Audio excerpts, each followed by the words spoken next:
دعوت اسلامی کے مدنی ماحول میں پراپر آ جائیں. اب ایک شخص مثال کے طور پر میں کسی کی نمائندگی اگر کر رہا ہوں اور میں آپ سے یہ سوال کرنا چاہوں کہ حضور یہ بتائیے کہ میں آپ کی دعوت اسلامی میں پراپر کیسے آ جاؤں, کیسے ہو کہ میں پراپر آ گیا آپ کی دعوت اسلامی, اس سے آپ کیا مراد لیتے ہیں,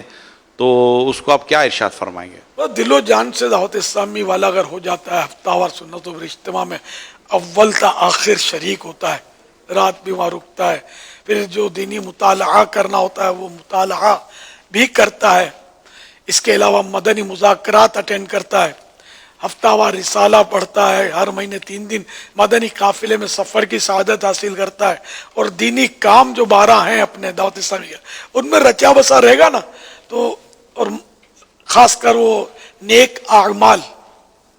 کا رسالہ جو ہے یہ اس پر عمل کرے گا, اور روزانہ اپنے اعمال کا جائزہ لے کر اس کی رسالی خانہ پوری کرے گا, اور شعبہ اصلاح اعمال کے ذمہ دار کو ہر مہینے کی پہلی تاریخ کو جمع کروائے. تو اس طرح جو یہ پراپر رچا بسا دعوت اسلامی میں باقاعدہ اندر میں ہے یہ, اس میں اور عام دعوت اسلامی جو اپنے آپ کو کہتے ہیں میں دعوت اسلامی والا ہوں, بھلے کہتے ہیں آپ کو کلی اختیارات ہیں, لیکن دعوت اسلامی والا کون ہے یہ میں نے کچھ ایک نقشہ آپ کو پیش کر دیا کہ واقعی پراپر دعوت اسلامی یہ ہے. ورنہ تو آپ کو دعوت اسلامی والے ایسے ملیں گے جو بولتے ہیں دعوت اسلامی والا ہوں, صبح فجر میں سوئے پڑے ہوں گے, تو چل تو بھی دعوت اسلامی والا ہے یار, میں دھکا ماروں گا تو جو 4 نمازیں ملتی ہو بھی کہیں نہ چھوٹ جائیں. تو یوں ہم تو سب کو ہی ویلکم کرتے ہیں,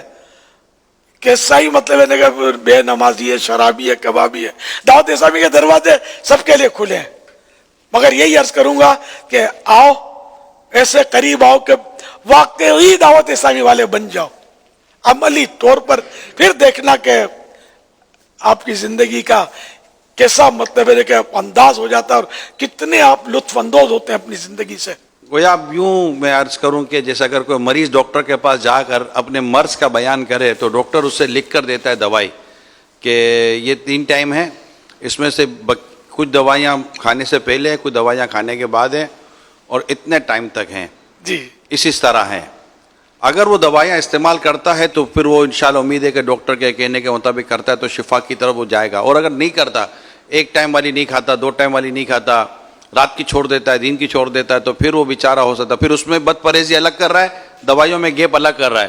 سارے کام کر رہا ہے, پھر بولے میرے کو فرق نہیں پڑ رہا, تو اب ڈاکٹر بیچارہ کیا کرے گا.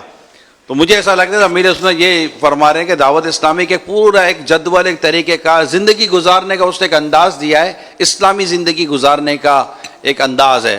کہ اگر اس کو اختیار کرے گے تو انشاءاللہ تعالی سوچیں بھی پاکیزہ ہوں گی, طبیعت بھی پاکیزہ ہوگی, اور رب نے چاہا تو بہت سارے برے اور عجیب و غریب وسوسوں سے بھی بچ کر ایک اچھی, نیک اور صاف ستھری اور پر رونق زندگی گزاریں گے اللہ نے چاہا تو.